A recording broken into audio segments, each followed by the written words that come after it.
Ya, listo. Buenas noches a todos. Vamos a comenzar. ¿Qué vamos a hacer el día de hoy? Vamos a continuar viendo ejemplos de funciones que son darbucks integrables y funciones que no lo son. ¿Ok? Nos quedamos en un ejemplo, nos quedamos a la mitad, el ejemplo de la función identidad.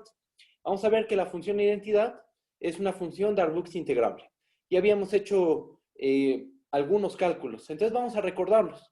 Ya hice lo que falta, así que lo voy a ir explicando. En todo esto, de ver qué es darbucks o no es darbucks integrable, pues hay que hacer varias cuentitas. Eso es básicamente lo que se tiene que hacer. Son cuentitas, pero bueno, las vamos a ir haciendo con cuidado y cualquier duda que tengan me dicen, por favor. ¿Va? Bueno, ahí va. Ahí está. Ok, entonces empezamos. A ver, estamos haciendo este ejemplito.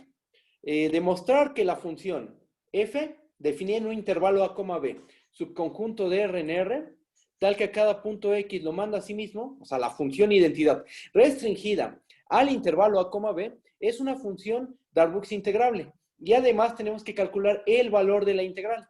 La integral de a b de f de x debe ser, es b cuadrada entre 2 menos a cuadrada entre 2. ¿Ok? ¿Cómo le hacemos? Aquí falta poner demostración. Escribimos demostración. Ahí está. Y bueno, ¿cómo hacemos la prueba de que esa función es darbucks integrable? Primer paso, les dije, pues no vamos a considerar todas las particiones posibles en el intervalo a, b. Así lo habíamos hecho en los ejemplos pasados. En este no. En este lo que vamos a hacer es tomar particiones homogéneas. ¿Ok? Entonces, para cada número natural n, ¿qué es lo que hicimos? Definimos la partición Pn, que es la partición homogénea de n subintervalos. Definimos esta partición. ¿Y qué hicimos? Para cada i igual a 1 hasta n, nos fijamos quién es mi chiquita y mi grande, ¿no? Mi minúscula y mi grande. Por definición, nosotros que sabemos, mi chiquita, ¿qué es? Es el ínfimo, por definición es el ínfimo, del conjunto de todos los f de x, tal que x se mueve en ti menos 1, ti. ¿Ok? Bueno, ¿con qué función estamos trabajando? Estamos trabajando con la función identidad. ¿Ok?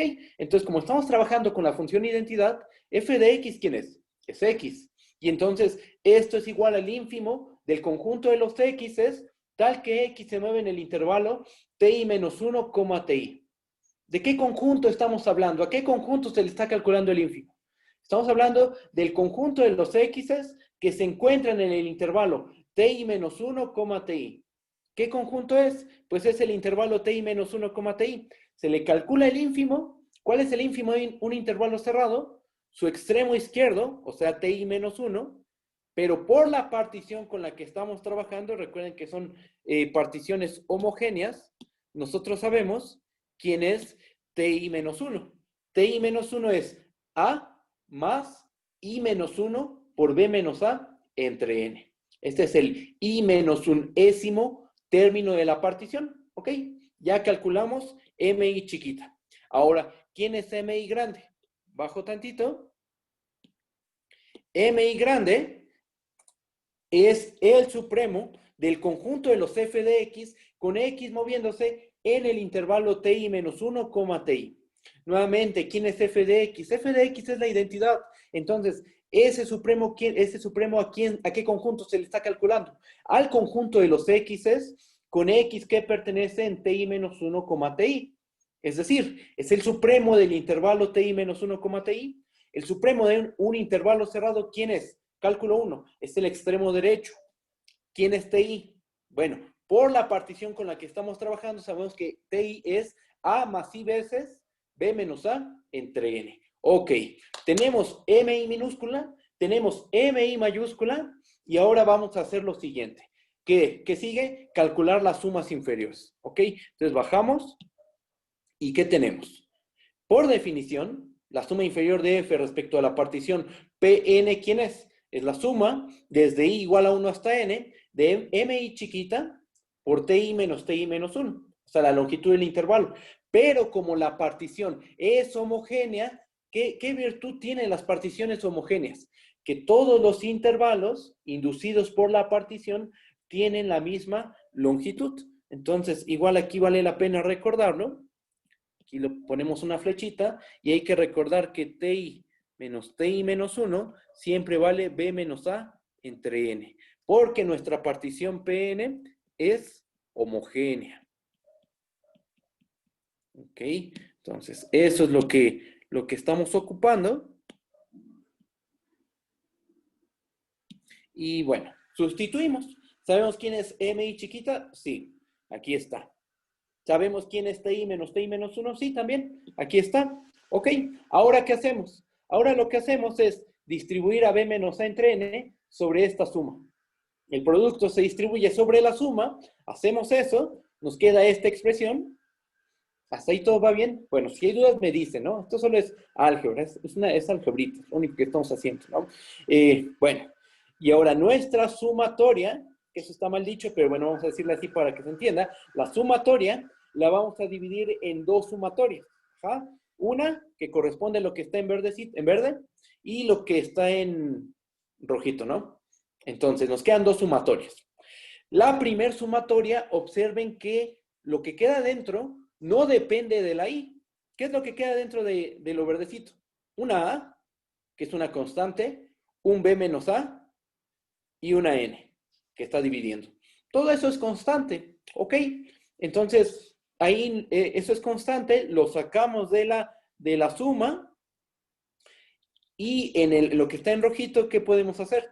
Pues, ¿qué es constante? Lo que ahí es constante es B menos A entre N al cuadrado. Sacamos eso de lo rojito y ¿qué nos queda? Nos queda lo siguiente. Nos queda que la primera sumatoria es A por B menos A entre N. Bueno, lo que era verdecito queda como A por B menos A entre N por la suma desde I igual a 1 hasta N de 1. Sumas N veces 1, ¿ok? Sumar N veces 1, ¿qué nos da? Nos da N, ¿no?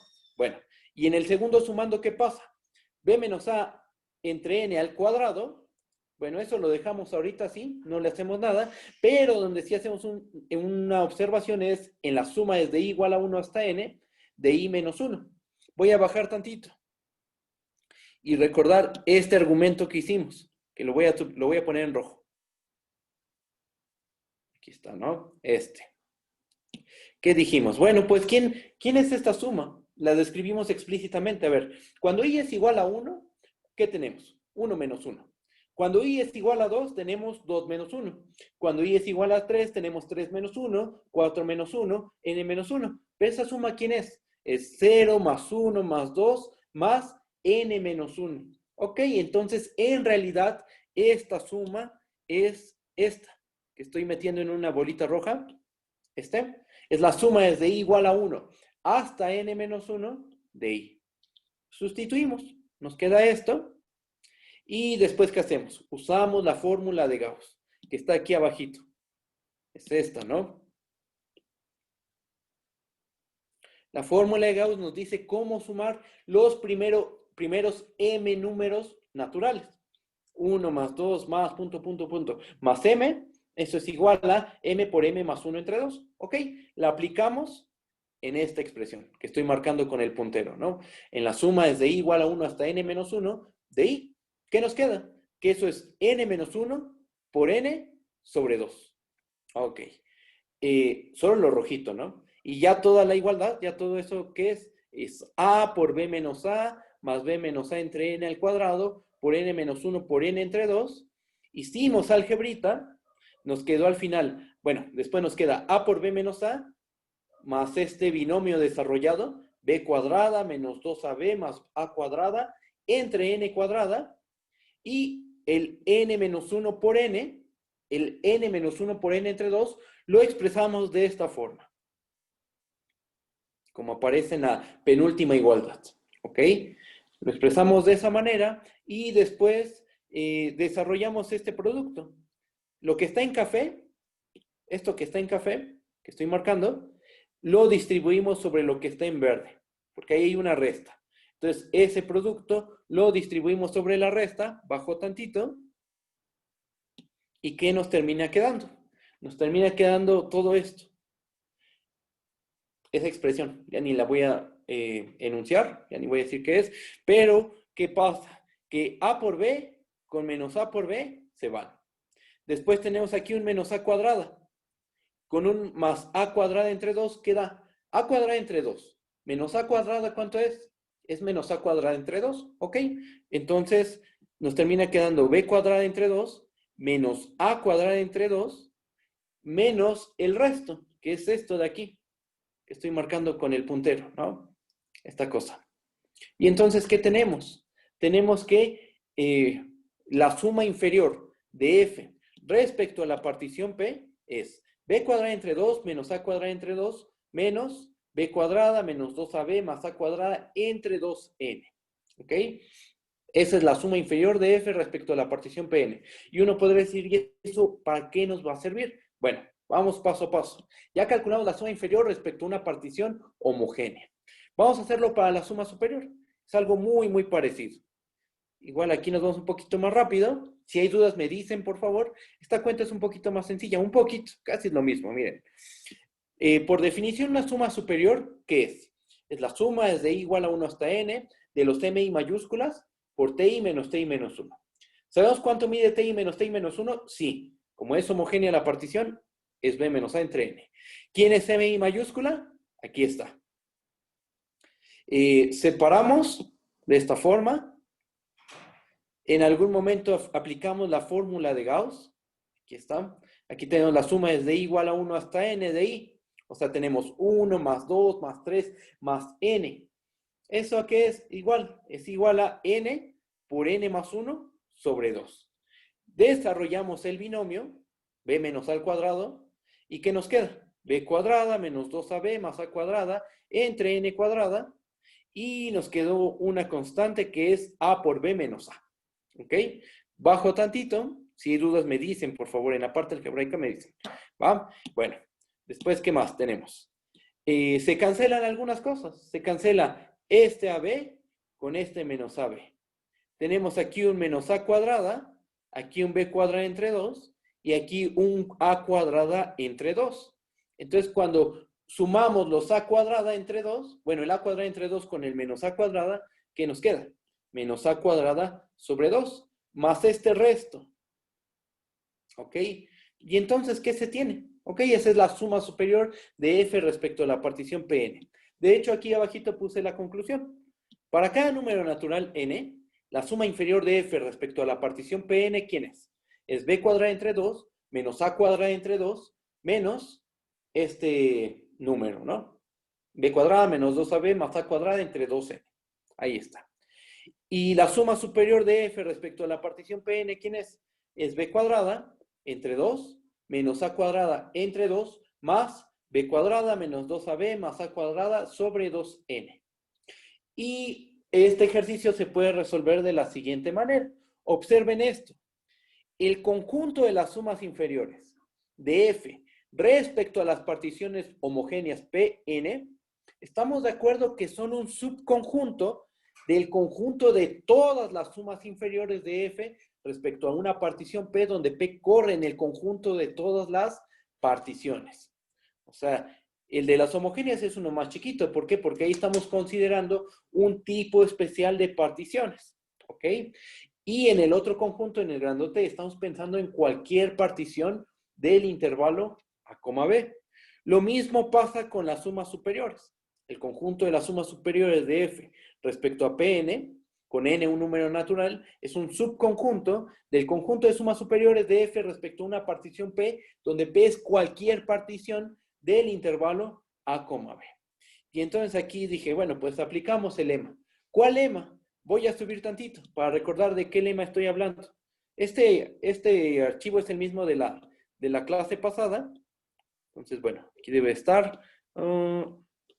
Aquí está el lema. Miren, es este lema. Tú tienes dos subconjuntos de R. Vamos a recordar. Tenemos dos subconjuntos de R, donde A y B. Donde A es un subconjunto de B. Y suponte que B está acotado superiormente. Entonces, el conjunto chiquito, si el grande está acotado superiormente, el conjunto chiquito también está acotado superiormente, y aparte hay una relación entre el supremo de A y el supremo de B, entre el supremo del conjunto chiquito y el supremo del conjunto grande. ¿Y el inciso B qué dice? Bueno, algo parecido, pero cuando está acotada inferiormente. ¿Ok?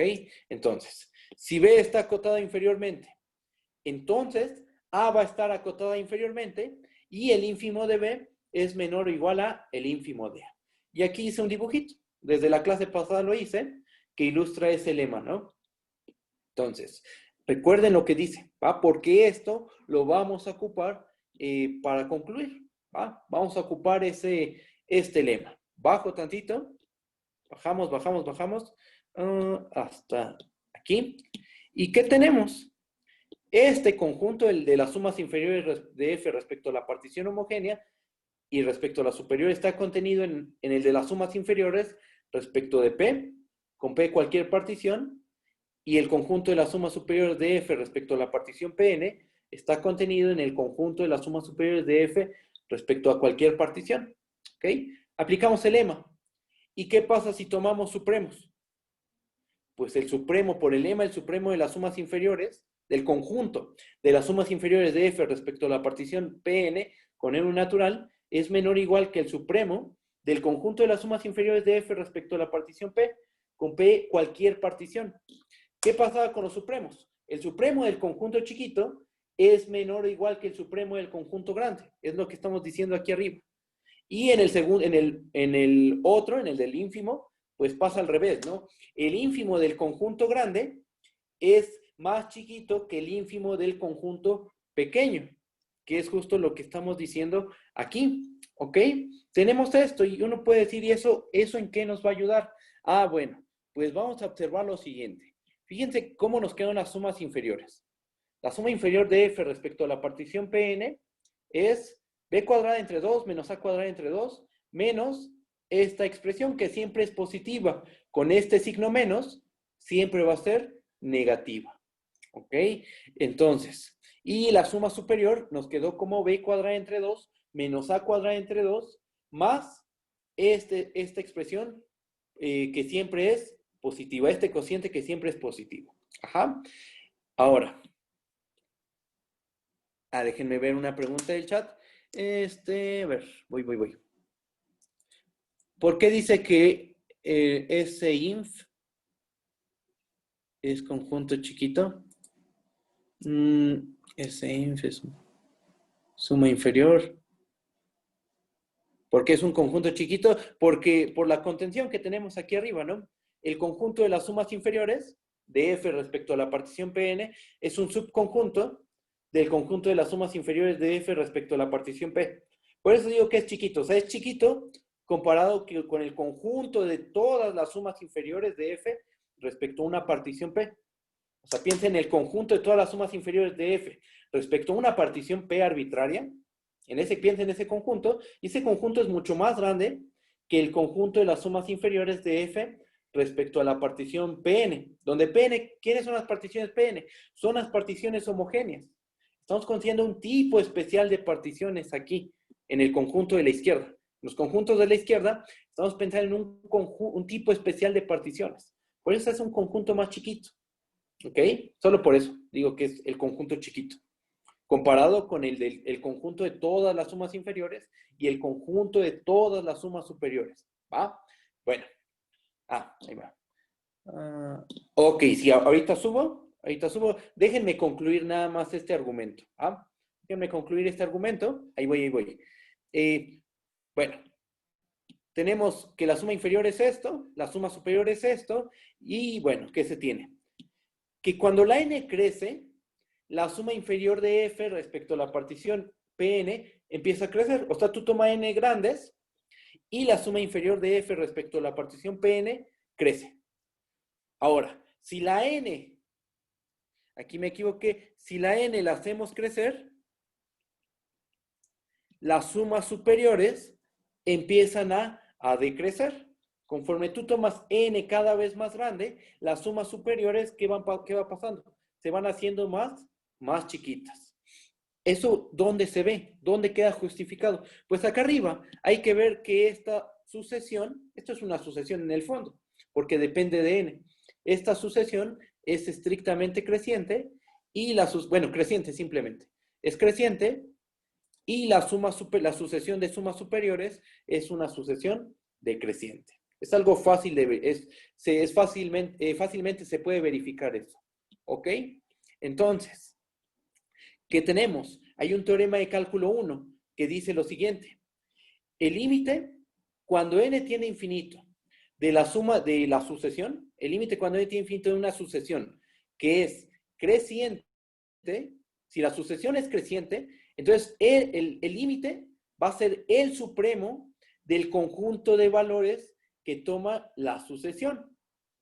Y el límite, cuando n tiende a infinito, de una sucesión decreciente, en nuestro caso, ¿cuál es la decreciente? La de las sumas superiores. Es el ínfimo del conjunto de sumas superiores de f respecto a la partición Pn. De hecho, aquí tengo el teoremita. Vamos a verlo rápidamente. Ahorita subo. La persona que me dijo que si subía la parte algebraica, ahorita lo hacemos. Ahorita subo.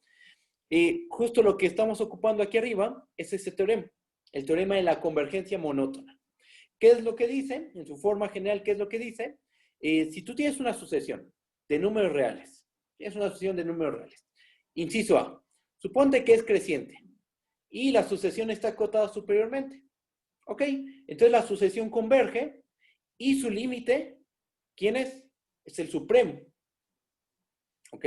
Ahora, inciso B, si tienes una sucesión que es decreciente y acotada inferiormente, entonces la sucesión converge y su límite es el ínfimo. En nuestro caso, ¿quién es la sucesión X? Bueno, ahí le puse XK, pero en nuestro caso, ¿quién sería la sucesión XN? Pues la sucesión de sumas inferiores y la sucesión, bueno, para el inciso A, la sucesión de sumas inferiores y para el inciso B, la sucesión de sumas superiores. Aplicamos el teorema de la convergencia monótona y tenemos este resultado. ¿Ok? ¿Eso para qué nos va a servir? Para lo siguiente, observen. Ya nada más aquí hay que ver esta cadena de desigualdades y concluir. Observen. Ahí va. Fíjense en esta cadena de igualdades y desigualdades. Chequen. Cuando tomamos el límite, cuando n tiene infinito de la suma inferior de f respecto a la partición Pn, esa sucesión ¿a dónde converge? Converge a b cuadrada entre 2 menos a cuadrada entre 2. Uno se pregunta ¿por qué? Bueno, déjenme subir tantito. Vean la expresión que nos quedó al final. ¿Dónde está? Aquí, miren. Exactamente. El resto, a lo que le estoy llamando resto, que es b cuadrada menos 2ab más a cuadrada entre 2n, ese cacho, ¿a dónde tiende cuando n se va a infinito? Como la n está en el denominador, si la n empieza a crecer, tu cociente se empieza a hacer chiquito. Entonces, vamos a ponerlo de un colorcito. Y esos dos tienden a 0 cuando n tiende a infinito. Este también tiende a 0 cuando n tiende a infinito. ¿Ok? Y entonces, ¿qué sobrevive únicamente? Únicamente sobrevive b cuadrada entre 2 menos a cuadrada entre 2. En ambos casos, para las sumas inferiores y también para las sumas superiores. Voy a bajar tantito. Eso justifica lo que dije aquí, ¿no? En la primera parte. Después, ese límite, ¿quién es? Es el supremo del conjunto de sumas inferiores de f respecto a la partición Pn, donde n es cualquier natural.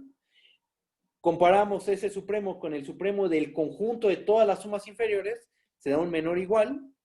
Nosotros sabemos que el supremo del conjunto de las sumas inferiores siempre es menor o igual al ínfimo del conjunto de las sumas superiores. Eso siempre pasa. Lo vimos en la clase pasada. Eso para cualquier función acotada, ¿no? Y ahora, el ínfimo del conjunto de las sumas superiores de f respecto a la partición P, donde P es cualquier partición, es menor o igual al ínfimo del conjunto de las sumas superiores de f respecto a la partición Pn.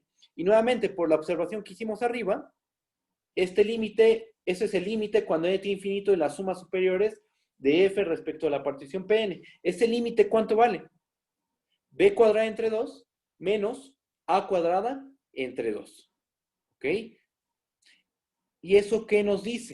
Pues que estamos ensandwichando, por decirlo de alguna manera, estamos ensandwichando al supremo de las sumas inferiores de F respecto a cualquier partición y al ínfimo del conjunto de las sumas superiores de F respecto a cualquier partición. ¿Cómo lo ensanguichamos? Pues por el mismo número. B cuadrada entre 2 menos A cuadrada entre 2 por abajo, y también lo estamos acotando, bueno, ensanguichando por arriba por B cuadrada entre 2 menos A cuadrada entre 2. ¿Eso qué nos dice? Pues que el número que queda en medio, los números que quedan en medio, tienen que ser el mismo valor. En particular, por teorema del sándwich, ¿qué podemos concluir? Que el supremo del conjunto de sumas inferiores de F respecto a la partición P, tal que P es cualquier partición en el intervalo A, B, este conjunto es igual al ínfimo del conjunto de las sumas superiores de F respecto a la partición P, donde P es cualquier partición del intervalo A, B. ¿Y ese valor común quién es? Este valor común, ¿quién va a ser? Pues lo que está en amarillo. Justamente eso es lo que ensanguicha al supremo y al ínfimo. Entonces, ¿qué tenemos? Esto es igual a B cuadrada entre 2 menos A cuadrada entre 2. Conclusión, como el supremo del conjunto de las sumas inferiores de F respecto a cualquier partición es igual al ínfimo del conjunto de las sumas superiores respecto a cualquier partición, podemos concluir que la función es Darboux integrable. ¿Por qué? Porque recuerden que por definición, para que una función acotada sea Darboux integrable, debe pasar que el supremo del conjunto de sumas inferiores es igual al ínfimo del conjunto de sumas superiores. Y eso es justo lo que acabamos de probar aquí, por sándwich, por teorema del sándwich para sucesiones. ¿Y cuánto vale la integral? Acuérdense que la integral es el valor común. ¿Cuál es ese valor común? Pues es b cuadrada entre 2 menos a cuadrada entre 2. Y se acabó el problema. Realmente, aquí lo complicado es hacer la talacha. Es lo complicado. Voy a pasar a la parte algebraica. ¿Va? Voy a pasar a la parte algebraica. Pero bueno, comento que lo complicado aquí realmente es el algebrita. Hay que hacerla con cuidado. Aquí el truco fue tomar particiones homogéneas. Ajá, eso ayudó bastante. ¿Por qué? ¿Por qué nos ayudó tomar particiones homogéneas? ¿Cuál es lo especial de ellas? Pues que la longitud de los subintervalos, la longitud de los subintervalos inducidos por las homogéneas es el mismo. ¿Y eso qué? Bueno, pues subo a la parte algebraica y observen que para hacer todos estos cálculos fue primordial, fue fundamental saber cuánto valía TI menos TI menos 1, porque de ahí pudimos hacer un montón de algebrita. Si no hubiéramos sabido cuánto mide esto, y aquí, por ejemplo, en vez de B menos A entre N, dejamos TI menos 1, pues hasta ahí se queda la cuenta. Bueno, podríamos hacer un poquito más, pero realmente no podíamos obtener mucho. Ajá, de solo tener TI menos 1. ¿Ok? Bajo tantito. Bueno, no sé en qué parte es donde qué parte de toda el álgebra que se hizo querías checar. ¿Ahí está bien? ¿En esa parte está bien? Bueno, si hay dudas me dicen. Ok, va. Ok. Va. Entonces, bueno, ahí está el ejemplo. Déjenme ver otra pregunta. Esto de que la n se va a infinito se refiere a que la partición se refina. Sí, se va refinando porque conforme crece la n, voy a subir tantito. Conforme hacemos crecer la n, voy a subir. Fíjate, aquí está la partición homogénea, ¿no? Aquí la tenemos. ¿Qué pasa cuando la n va creciendo? Cuando la n va creciendo, estás considerando más puntos en tu partición. Le vas agregando más puntos. Con n igual a 1, n igual a 2, n igual a 3, vas haciendo crecer la n y vas agregando más puntos. Ajá. Y va exactamente como consecuencia, va a haber más subintervalos inducidos por la partición. ¿Y qué pasa? Intuitivamente, cuando construimos la integral, ¿qué dijimos? Pues la idea intuitiva es que si las bases las vas haciendo chiquitas, esos rectángulos, la suma de las áreas de esos rectángulos, se va a aproximar al área debajo de la gráfica. ¿Qué es lo que estamos haciendo ahí? Estamos tomando bases cada vez más chiquitas. ¿Cuánto mide la base? ¿Lo sabemos? ¿Sabemos cuánto miden las bases? Sí, porque como es homogénea la partición, bajo tantito, aquí está, en el circulito rojo, ¿cuánto miden las longitudes de los subintervalos? Miden B menos A entre N. ¿Qué pasa si la N la empezamos a hacer muy grande? Cuando N tiende a infinito, B menos A entre N se empieza a hacer chiquito. Geométricamente, ¿eso qué nos dice? Que las bases se van haciendo chiquititas. Y eso está bien, por la idea intuitiva que teníamos de que bases chiquitas implica tener rectángulos que, al sumar sus áreas de esos rectángulos, se aproximan al área debajo de la gráfica. ¿Ok? ¿Sí está bien? La parte algebraica, pues bueno, pues se tiene que hacer, o sea, es parte de lo que tenemos que ver, ni modo, hay que aprenderlo a hacer.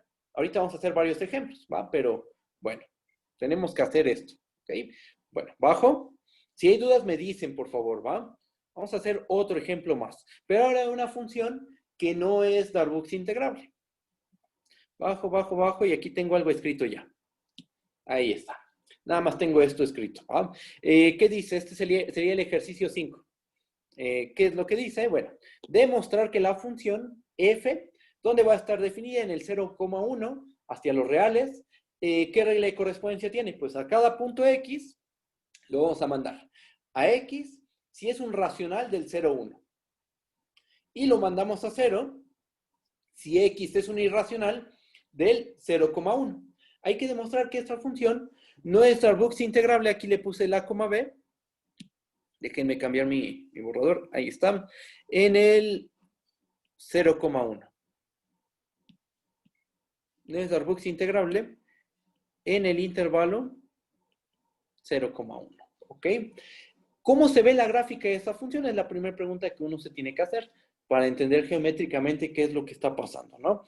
Tenemos esta función, ahí tenemos su regla de correspondencia. ¿Cómo se ve su gráfica? Bueno, pues se ve de esta forma. Observa que cuando x es racional, la función, ¿qué es lo que hace? Lo manda a sí mismo. Ok. Lo pongo punteado porque no es toda la recta. No es todo ese segmento de recta. Los racionales son densos, eso es un hecho, pero no cubren a toda la recta real. ¿Ok? ¿Qué pasa cuando tomas un punto irracional? Aquí le puse y, ¿no? Cuando tomas un y irracional, pues la función vale 0. Entonces, como también los irracionales cubren buena parte de la recta real, pues aquí también está punteado, si se dan cuenta, abajo, porque eso también es parte de la gráfica, ¿ok? Entonces, más o menos así se ve la situación, ¿va? ¿El objetivo cuál es? El objetivo es demostrar que esa función no es Darboux integrable. ¿Cómo lo vamos a demostrar? ¿Cómo podemos demostrar que una función no es Darboux integrable?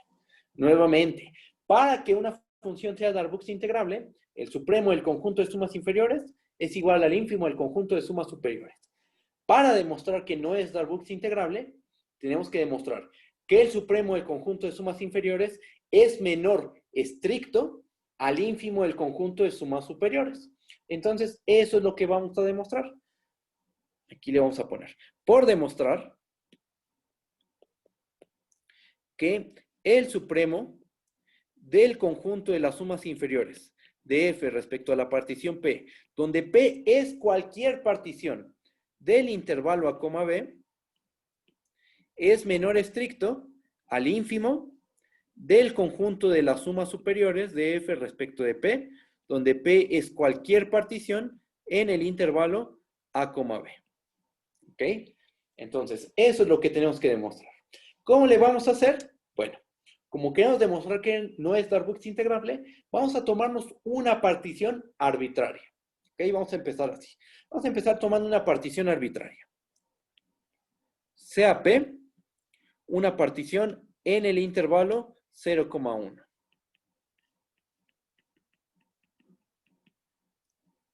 Del intervalo 0,1. ¿De qué forma tiene que ser P? Bueno, supongamos que P tiene esta forma. Es T0, T1, hasta un Tn, ¿no? Tiene que ser de esta forma. Tiene que ser un conjunto finito, debe de tener a los extremos. T0, ¿quién tiene que ser en este caso? 0, estamos de acuerdo, porque es el extremo izquierdo de nuestro intervalo. ¿Quién es Tn? Es 1, ¿ok? Porque es el extremo derecho de nuestro intervalo.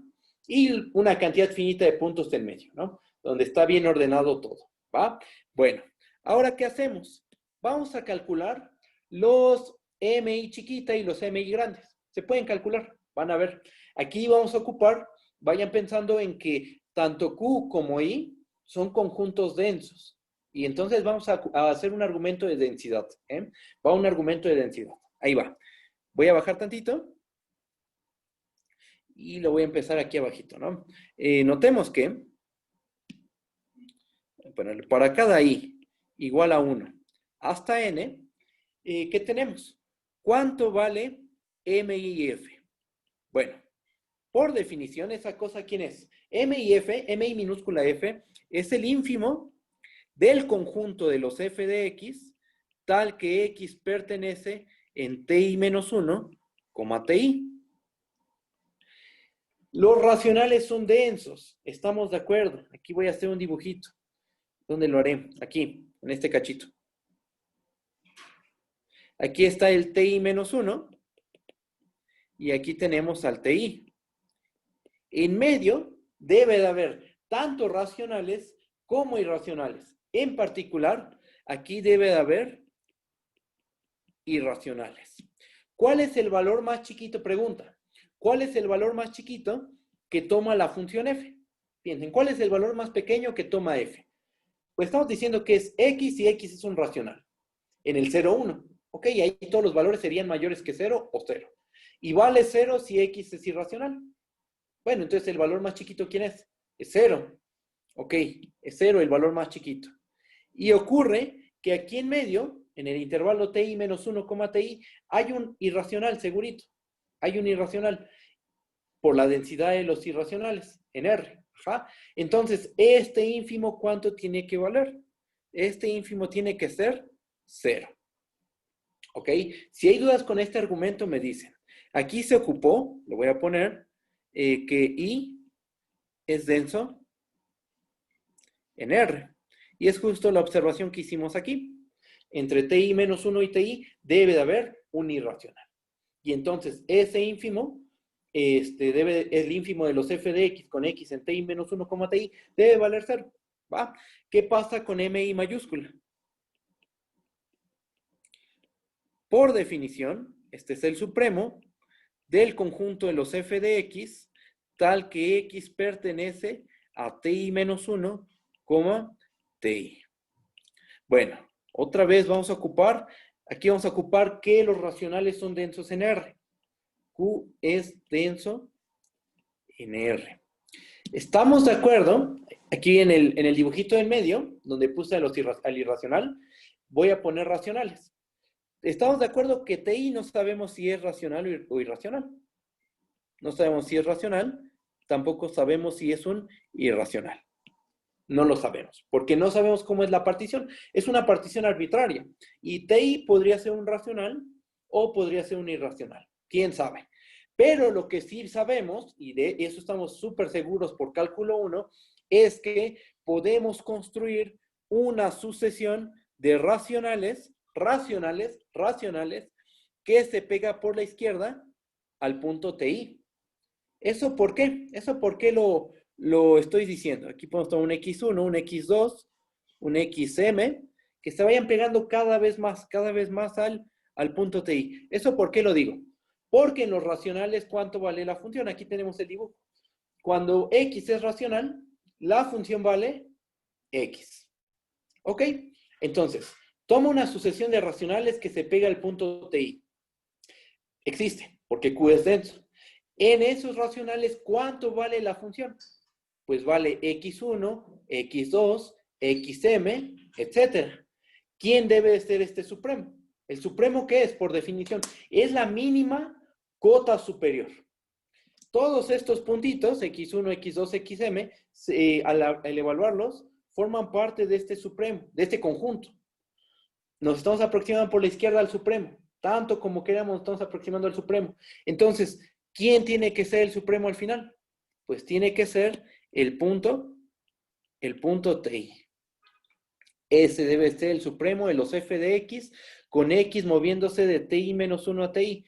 Nuevamente, ¿por qué? Porque puedes construir una sucesión de racionales que se aproxime por la izquierda a ti. En esos puntitos, ¿cuánto vale la función? Pues vale lo que valga el racional, x1, x2, xm. El supremo es la mínima cota superior. Ajá. Esos puntos se van aproximando al supremo por la izquierda. Entonces, su límite tiene que ser el supremo. Pero su límite, ¿quién es? Es el punto TI. Entonces, el supremo debe de ser TI. ¿Ok?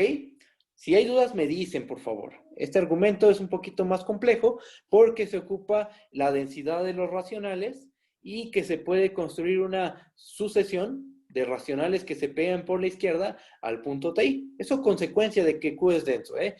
No es algo de un curso más avanzado, ¿no? Es cálculo 1, esto, ¿va? Bueno, ahora, ya tenemos a MI chiquita y tenemos a MI grande. Voy a bajar tantito, bajo tantito. Ahora, ¿cuánto vale, pregunta, cuánto vale la suma inferior de F respecto a la partición P? Por definición, sabemos que esto es igual, estos puntitos los borro, esto es igual a la suma desde i igual a 1 hasta n de mi chiquita f por ti menos ti menos 1. ¿Cuánto vale m y f? M y f sabemos que vale 0. Para cada i igual a 1 hasta n. ¿Ok? Entonces estoy sumando 0 por algo. Sumas de 0 por algo. Eso da 0. Entonces esto valió 0. Si está bien eso, no hay dudas.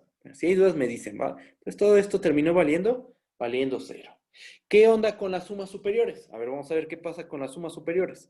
La suma superior de f respecto a la partición p, esto por definición es la suma desde i igual a 1 hasta n de mi mayúscula f multiplicado por ti menos ti menos 1. ¿Cuánto vale mi mayúscula f? Esto es igual, bajo tantito, esto es igual a la suma desde i igual a 1 hasta n de ti por ti menos ti menos 1. Y aquí vale la pena hacer una interpretación geométrica de esa suma, por lo que sigue. Chequen. Chequen. Aquí va. Aquí hago un dibujito, que básicamente es el dibujo de acá arriba. Ahí va. Voy, ¿eh? Ahí vamos, ahí voy. Ahí está. Lo voy a hacer más chiquito. Sería por aquí, más o menos. Ajá. Entonces, nos paramos en un ti menos 1, ti. Fíjense. Aquí está el ti menos 1. Aquí se encuentra el ti. Sería un intervalote, ¿no? Porque casi cubre todo el 0, 1. Pero bueno, solo es para el ejemplo. Aquí está 1. ¿Y cómo se ve cada sumando? ¿Cómo se ve el iésimo sumando de esta suma? De la suma es de i igual a 1 hasta n de ti por ti menos 1. Bueno, pues ya estamos parados en el intervalo adecuado. En el ti menos 1, ti. ¿Qué altura tiene el rectángulo? La altura del rectángulo es esta. Es la del extremo el valor del extremo derecho. ¿Por qué? Porque calculamos a la mi grande, ¿no? La calculamos, sabemos que es ti, y entonces nos queda este rectángulo. Y el plan es el siguiente, chequen. Vamos a restarle, fíjense lo que vamos a hacer. Esta parte está bonita porque es geométrica. O sea, el argumento formal se basa en un argumento geométrico. Vamos a quitarle este cachito. Es un triángulo, estamos de acuerdo. ¿Cuánto mide uno de sus lados? Por ejemplo, ¿cuánto mide este? Pues mide la longitud del intervalo, estamos de acuerdo. Eso mide ti menos 1. Otra pregunta. ¿Cuánto mide el otro lado? Pues tenemos que esto mide ti. A ver, vamos a ponerlo aquí. Esto es ti. Y aquí mide ti menos 1. Entonces, esa longitud, ¿cuánto va a medir? Va a medir TI menos TI menos 1. Vamos a restar la área, el área de ese triangulito. El área del triangulito café.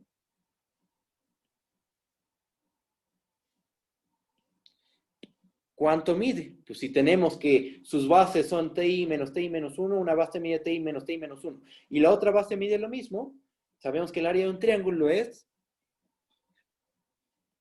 base por altura, en este caso la altura es la misma que la base, entre 2. Vamos a restarle esa cantidad a cada sumando. A cada sumando vamos a restarle el área del triangulito. ¿Ok? Vamos a restársela.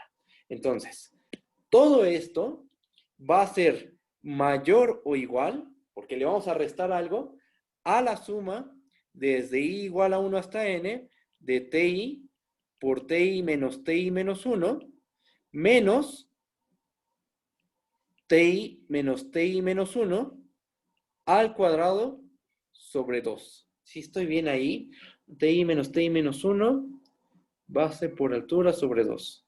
Sí, ¿verdad? Sí, sí está bien. Déjenme pensar aquí si estuvo bien eso. Le quité este cacho.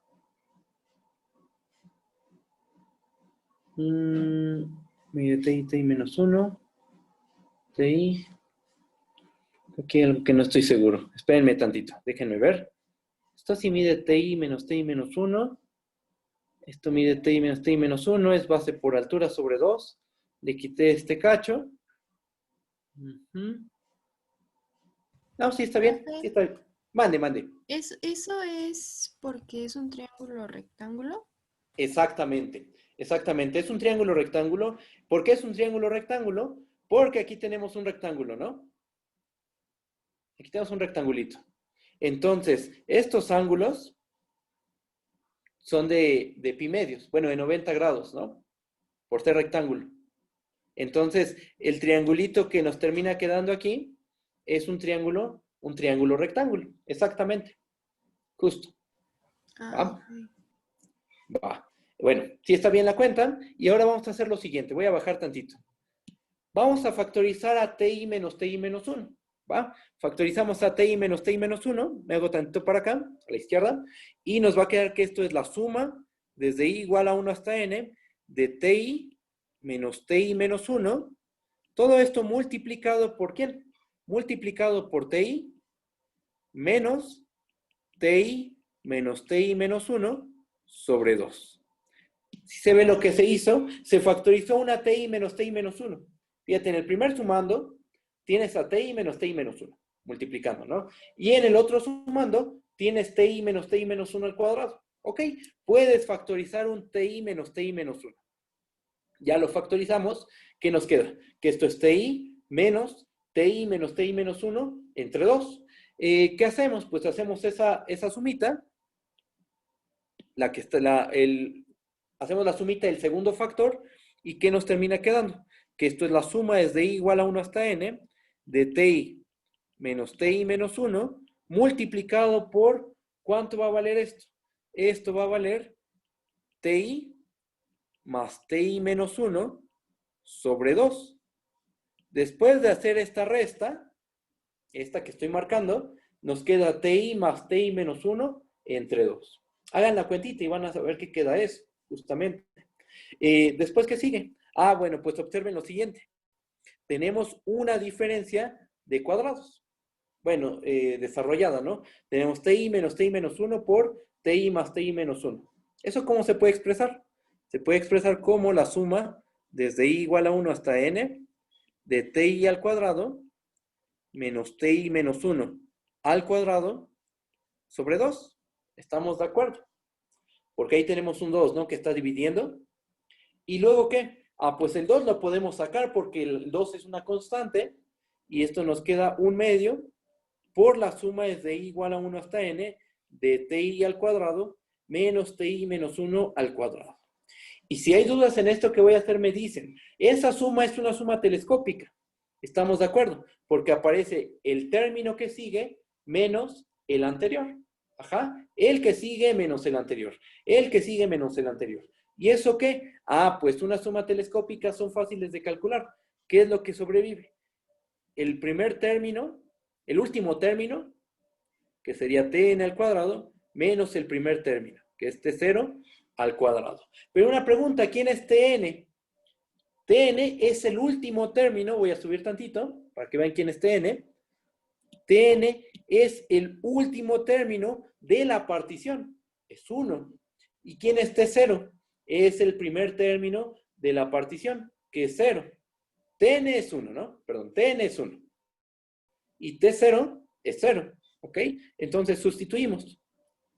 Aquí ocupamos el hecho de que esta suma es telescópica, ¿no?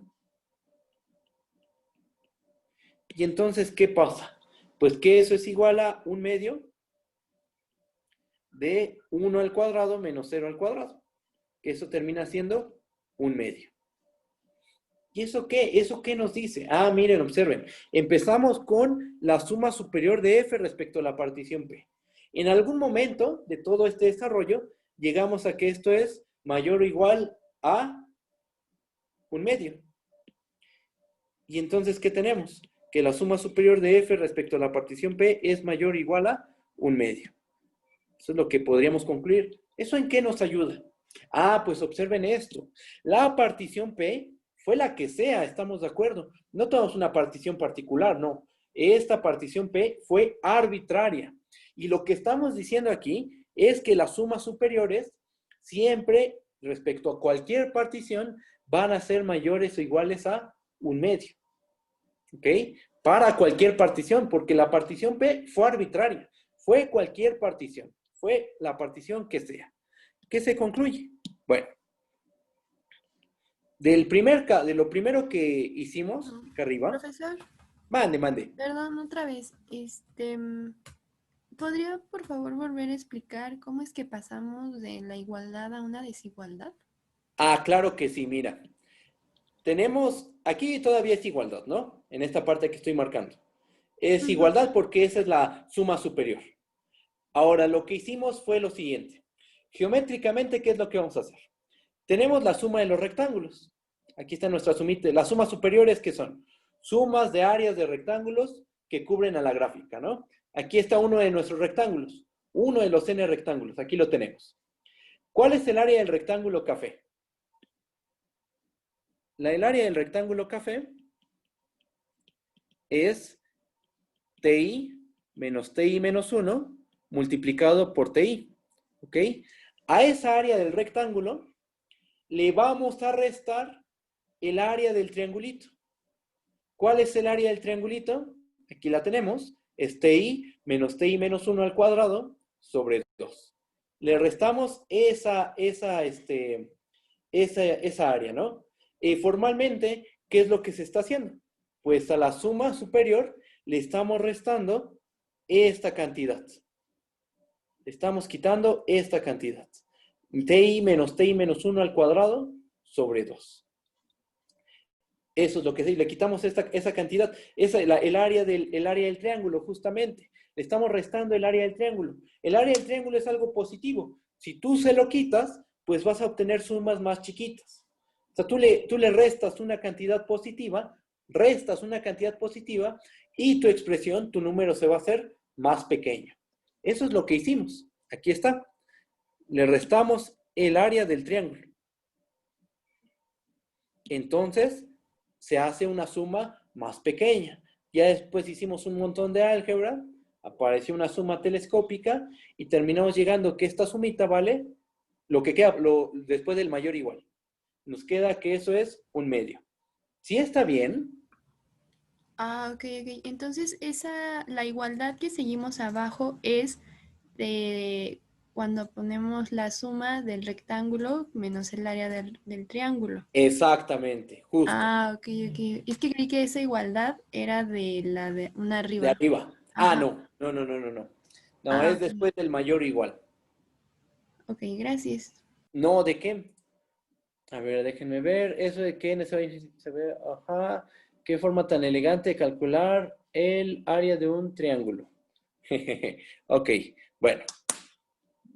Bueno, según yo fue normal. La calculamos como cualquier área de un triángulo, ¿no? Bueno, En fin, ¿qué tenemos? Que las sumas superiores de F respecto a cualquier partición, porque P fue cualquier partición, es un medio.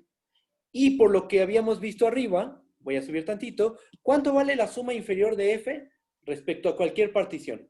Vimos que vale siempre 0. Ok, entonces aquí va la conclusión de esto que hicimos. Chequen. Tenemos que el conjunto, más bien, sí, el conjunto de las sumas inferiores de F respecto a la partición P, tal que P es una partición del intervalo A, B, ese conjunto de sumas inferiores, ¿cuánto vale? ¿Qué conjunto es? Es el conjunto que tiene como único elemento a 0. ¿Por qué? Porque vimos que cualquier suma inferior respecto a cualquier partición, la P recuerden que fue arbitraria, siempre esa suma inferior vale 0. Entonces, respecto a cualquier partición, tu suma inferior vale 0. ¿Quién es este conjunto? Pues es el conjunto que tiene como único elemento a 0. Se acabó. Ahora, esa es una. Otra cosa más. El conjunto de las sumas superiores de F respecto a la partición P, donde P es cualquier partición del intervalo A, B. Bueno, ese no lo pudimos calcular, pero sí llegamos a concluir algo padre, que cualquier suma superior es mayor o igual a un medio. Entonces, ¿qué podemos decir? Que este conjunto, el conjunto de las sumas superiores, está acotado inferiormente por un medio. Ajá, está acotado inferiormente por un medio. ¿Cómo se compara el ínfimo de ese conjunto con un medio? ¿Cómo se compara? Pues el ínfimo es la máxima cota inferior y un medio es simplemente una cota inferior. Ok, entonces lo que tenemos es lo siguiente.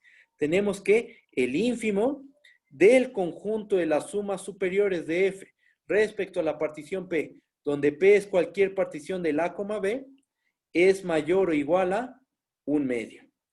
Y tenemos que el supremo del conjunto de las sumas inferiores de F respecto a la partición P, donde P es cualquier partición del A, B, ese supremo, ¿cuánto vale? Pues es el supremo del conjunto que tiene como único elemento a 0, que vale 0. ¿Calculamos explícitamente el ínfimo? No, no lo calculamos explícitamente, que sí se puede calcular, ¿eh? De hecho, ese ínfimo se puede demostrar que es efectivamente un medio. Se puede hacer la cuenta. Sí se puede demostrar y con esta función, ¿eh? Sí se puede demostrar que ese ínfimo vale un medio. Pero no necesitamos eso. Simplemente vimos que este ínfimo es mayor o igual que un medio. Este supremo vale 0.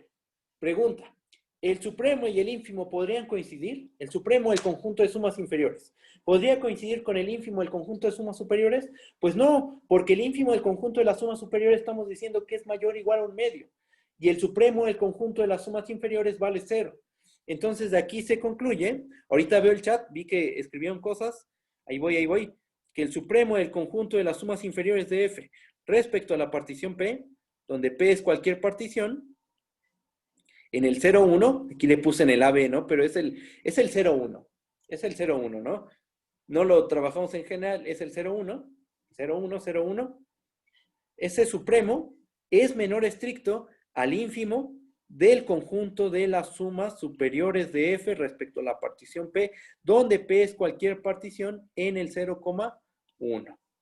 Voy a checar el chat. Y de aquí que se concluye, pues que la función no es Darboux integrable. A ver, déjenme ver. Oh, ya vi lo que va a pasar. Ok. Exactamente, justo lo que dijo la comita. Bueno, nuestro compañero. No, justo por lo que hicimos, de acotar por abajo al ínfimo, ¿qué se concluye? Pues que por un medio, como lo acotamos inferiormente por un medio al ínfimo, pues el ínfimo es mayor o igual a un medio y el supremo es 0. ¿Puede coincidir el supremo y el ínfimo? No, para nada pueden coincidir. Entonces, ¿qué se concluye? Pues, conclusión, por lo tanto, nuestra función f no es Darboux integrable. ¿Ok?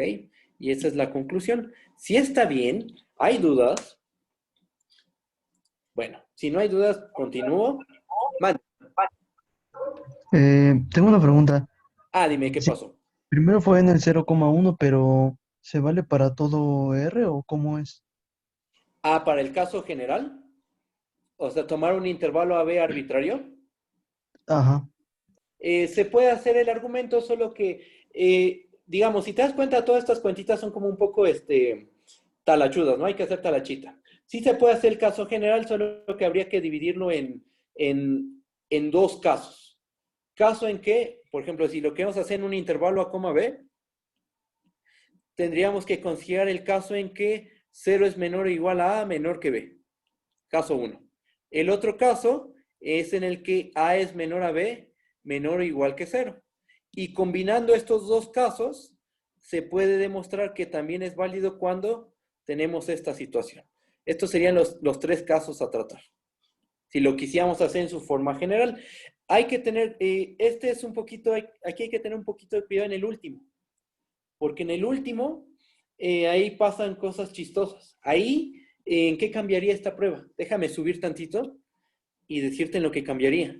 Fíjate que este ínfimo, ahí está, fíjate que este ínfimo ya no tendría por qué ser cero, porque si tú estás en un intervalo que su extremo izquierdo es menor que cero y su extremo derecho es mayor que cero, entonces nuestro dibujito, vamos a ver el dibujito, la recta se prolongaría un poco más, ¿no? Por aquí. Y entonces el valor más pequeño no es cero. Hay otros valores más pequeños. Entonces el argumento cambiaría un poquito. Hay que adaptarlo. Pero de que se puede hacer, se puede hacer. Puse este ejemplo porque, bueno, es bastante geométrico, no es tampoco trivial, y bueno, por eso es que escogí el intervalo 0,1, pero lo pudimos haber hecho en un intervalo AB arbitrario. Eso es un hecho. ¿Sí está bien? ¿Sí respondí tu pregunta? sí, Ok, perfecto. gracias. No, ¿de qué? Se puede hacer. De hecho, el caso en que cero es menor o igual a menor a b es básicamente el que hicimos. A menor a b menor o igual a cero es muy, muy parecido. Es muy, muy parecido. Y este del medio usa estos dos. Aquí, para el último, lo que habría que hacer es algo así. Separarlo separar nuestro intervalo A, B en dos intervalos. En el A, cero, en el 0, B y aplicar y aplicar este de acá. Creo que los puse al revés. Bueno, no, ahí está. Sí, está bien. Más o menos algo así se tendría que hacer. A ver, en el caso general de 0,x, la suma superior de las particiones del intervalo 0,x serían mayor o igual a x cuadrada sobre 2. Sí, exactamente, justo. Y el argumento sería, el argumento geométrico es el mismo. Va a aparecer un triangulito, hay que restarle el área al rectángulo le restamos el área de cierto triangulito, como le hicimos arriba, y al final sale una telescópica, y la cota va a ser x cuadrada sobre 2, como dice el compañero. ¿Va? Entonces, bueno, se puede hacer, ustedes lo pueden hacer de hecho. O sea, basándose en ustedes podrían generalizar. ¿Ok? Va. Bueno, pues vamos a hacer otro más. Ahora vamos a hacer el de la exponencial. ¿Va? Ese les sirve mucho por el ejercicio que viene en su tarea. Ah, bueno, un comentario respecto a la tarea y respecto a los planes de todo lo que viene. Estuvimos pensando que la parte de los métodos de integración sí se va a ver. Cada viernes se van a ver ejercicios sobre métodos de integración, ¿no? Sustitución, integración por partes. Cada viernes se van a ir viendo con los ayudantes, pero el siguiente parcial no va a incluir métodos de integración. El siguiente parcial va a ser hasta teorema fundamental del cálculo. Llegamos a esa parte, examen. Yo calculo que en 2 semanas, la siguiente semana y un cachito de esta, la que sigue, bueno, de la que sigue, un cachito de la que sigue, voy a terminar todo eso, teorema fundamental del cálculo, la construcción de la integral, y habría un parcial. Ajá. ¿Qué pasa con los métodos de integración? Ah, bueno, aquí viene lo bueno, aquí viene lo padre quizá para algunos. Los métodos de integración van a ser otro parcial, pero ese parcial va a contar como un examen extra. O sea, si por algo te va mal en un examen, el examen de métodos de integración te va a ayudar, va a sustituir. Por ejemplo, vamos a poner un ejemplo. Todas aquellas personas que no hicieron el examen de teoría de la derivada, bueno, pues pueden hacer el de métodos de integración y sacarlo con 10 y ya está, queda tapado, ¿no? Ahí el examen. Esto sí, va a ser un examen largo, no va a ser para de 3 horas, 4 horas, les vamos a dar, yo creo que unos 15 días, más o menos, para que lo entreguen. Algo así como un borrón y cuenta nueva. Más o menos algo así. Va a ser algo extra, no es algo obligatorio, es algo para el que quiera hacerlo. Si no lo quieres hacer, no hay problema, porque después están las reposiciones. Ajá. Es algo que pensamos para ayudarlos. O sea, si no lo quieres hacer, no pasa nada. Es algo extra. ¿Esto por qué lo digo? Por las fechas en donde el intervalo de tiempo que van a tener para resolver esa tarea de examen. Pase en las vacaciones. Es si quieren. Es algo extra. De que hay reposiciones de todos los parciales, los va a ver. Eso es un hecho. Pero pensando en algo que les pueda ayudar, pues creo que las vacaciones empiezan en el 15 de diciembre y son hasta el 30 de enero. Entonces, va a ser de métodos de integración y de la construcción de la integral vía Riemann. De eso va a ser el examen, ¿ok? Es algo extra. Otra vez repito, hay reposiciones de todos los parciales. Eso es al final. Ajá. Este examencito de recuperación justamente es eso, es algo extra, es algo que si tú quieres, si tienes el tiempo en las vacaciones, pues lo haces. Y si no lo quieres hacer, no pasa nada, porque después puedes reponer el primer parcial, lo sacas con 10, estudias muy bien y se acabó el asunto. Sacas 10 en el semestre, pasas a cálculo 3, etcétera, ¿no? Es algo extra, ¿ok? ¿Cuáles serían las integrales que tienen que hacer? Bueno, esa parte ya se las voy diciendo, ¿no? Las integrales son las que vienen en el problemario. ¿Cuántas hay que hacer? Todas. Todas las integrales que dejé en el problemario se tienen que entregar. ¿Ah? Tienen 15 días, ¿ok? Entonces, del 15 de diciembre al 30 de enero, más o menos algo así. Después, fijamos bien las fechas, ¿va? Pues imagínense, yo digo que es algo muy, muy accesible, porque si desde ahorita ya le estoy diciendo cuáles son las integrales, se hacen una por día, se van sacando cada integral, van pidiendo ayuda, de que salen. Son 20, creo 25 las que dejé. Aún así 25 integrales, pues sí es sí va a dar tiempo. Ahorita respondo las preguntas, ya estaba respondiendo una. Sí va a dar tiempo. Bueno, sería en las vacaciones. Es algo extra, como digo. Y de Riemann, bueno, ahí pensaré en algunos ejercicios. No van a ser muchos, serían poquitos. Y ya, ¿ok? 15 días. Bueno, ya desde ahorita ya saben qué integrales hay que hacer, las que vienen en la tarea. Lo que todavía faltaría por comentar es qué problemas respecto a la construcción de Riemann van a venir, ¿no? Bueno, a ver, déjenme ver el chat. Navidad nos dará unos puntitos extras. No les doy puntitos extras por ser Navidad. Es bien por que hagan cosas. Eso es broma, yo lo sé. Bueno, ¿y qué pasa si no todas las integrales están bien? Pues es un examen. O sea, justamente si tienes algo mal, pues va bajando. Y bueno, qué bueno que me dices eso, porque igual hay que poner un límite. Que el examen sea válido, sí, solo sí. Ahí tienes de calificación en ese examen de recuperación, no sé, déjenme pensar eso, un 6 o un 5. Sí, porque qué tal si uno dice, pues quiero solo 2 puntos y entonces voy a hacer solo 5 integrales, por ejemplo. No, eso no. La cosa es que se esfuercen mucho, ¿va? Que haya esfuerzo, que haya trabajo, eso es lo que quiero, ¿no? Lo voy a pensar. El problemario de Spivak, no, el problemario que subía al Classroom.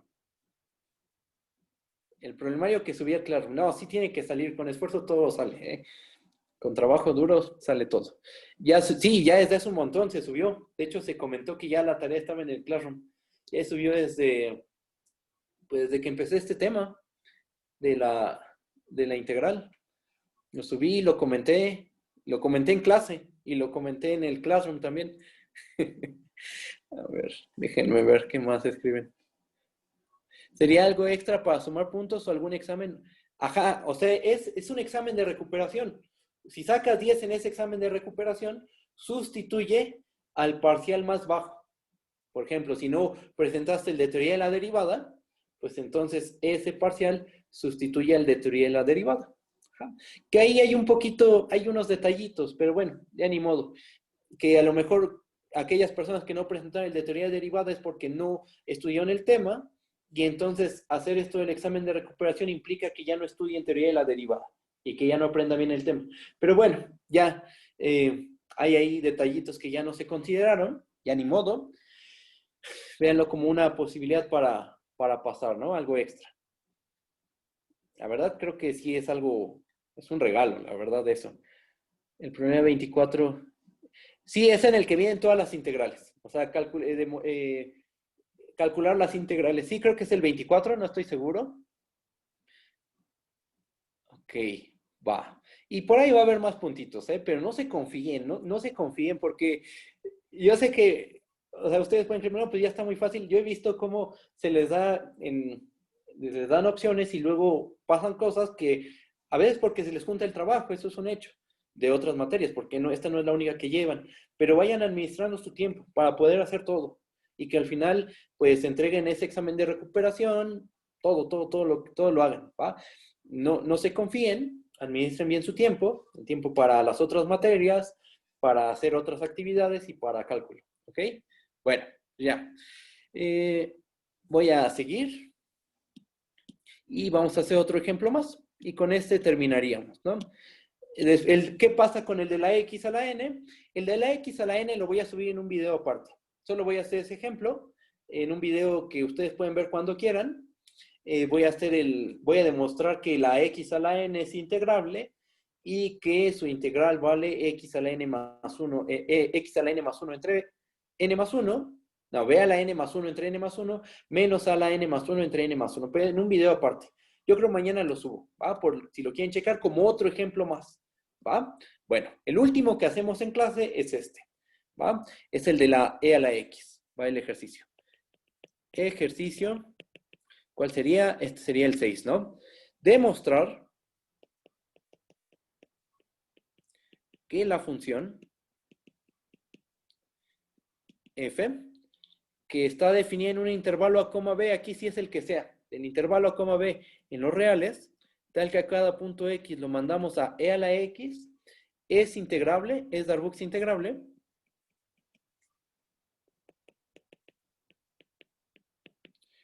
en el intervalo a coma b, ¿ok? Vamos a demostrar que la función exponencial es una función Darboux integrable en el intervalo a coma b.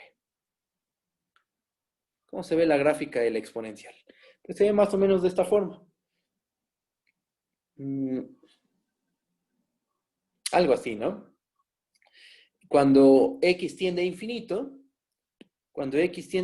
nosotros sabemos que a la x se va a 0, ¿no? Cuando x tiende a menos infinito. Cuando x tiende a menos infinito, e a la x se va a 0. Se va pegando a 0, ¿no? Y cuando x tiende a infinito, e a la x se va a infinito. Crece con mucho mayor rapidez que la x a la n, que todas las x a la n. Son cosas que después vamos a probar. Ahorita este problema depende de algunas propiedades de la función exponencial que vamos a dar por hecho. Ajá, como le hemos hecho. Cuando hemos trabajado con la función exponencial, hemos dado por hecho algunas cosas. Ya después se va a probar que la exponencial cumple todas esas propiedades, ¿no? Que ahorita vamos a ocupar. Ya cuando lleguemos al tema de logaritmo y exponencial, ¿va? Bueno, voy a bajar tantito. Esto lo vamos a demostrar. Va la prueba. Demostración. ¿Y cuál va a ser el truco? Otra vez.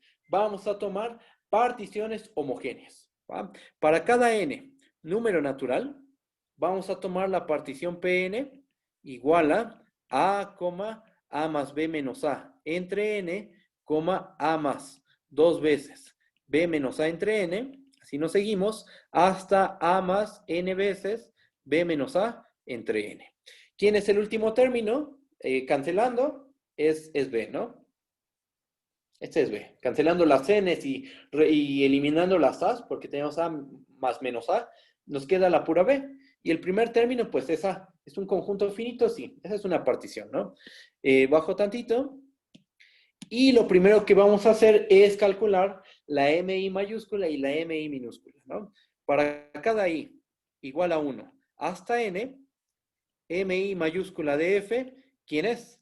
Es, por definición, sabemos que MI mayúscula, ¿quién es? Es el supremo del conjunto de los F de X, tal que X pertenece a TI menos 1, TI. La F es una función continua, ¿estamos de acuerdo? Esta función es una continua. Es un resultado, es algo que estamos dando por hecho. La exponencial, de hecho, es derivable. Lo vimos en el teorema de la función inversa. Suponiendo que el logaritmo es una función derivable y que su derivada es 1 entre x, demostramos con el teorema de la función inversa que la exponencial es derivable y que su derivada es ella misma. Y como es derivable, en particular es continua. Y por los teoremas fuertes de continuidad, una continua en un intervalo cerrado alcanza su máximo. Entonces, ese supremo se sustituye por un máximo. Es el máximo del conjunto de todos los f de x, tal que x pertenece en ti menos 1, ti. Otra cosa más, la exponencial es una función estrictamente creciente. Entonces, el máximo, ¿dónde lo va a alcanzar? Si estamos en el intervalo ti menos 1, ti, ¿dónde va a alcanzar el máximo la función? Si es creciente. En el punto B, si estuviéramos pensando en todo nuestro intervalo AB, ¿no? Si estamos en todo el AB, me faltó poner el intervalo. El máximo lo alcanzaría en B, pero restringidos al intervalo TI menos 1, TI, se alcanzaría el máximo en TI. Entonces el máximo sería E a la TI. ¿Pero quién es TI? Bueno, sabemos que A es T0, A más B menos E entre N es T1, este es un T2 y este es Tn, ¿no? Entonces, ¿quién es TI? Bajo tantito, sería, ¿por qué cambió supremo por máximo? Ah, eso lo comenté, ya no lo escribí. Acuérdate, la función f es continua. ¿Por qué? Porque es la función exponencial. Es lo que comenté de que la exponencial es derivable. La exponencial es derivable. Como es derivable, es continua.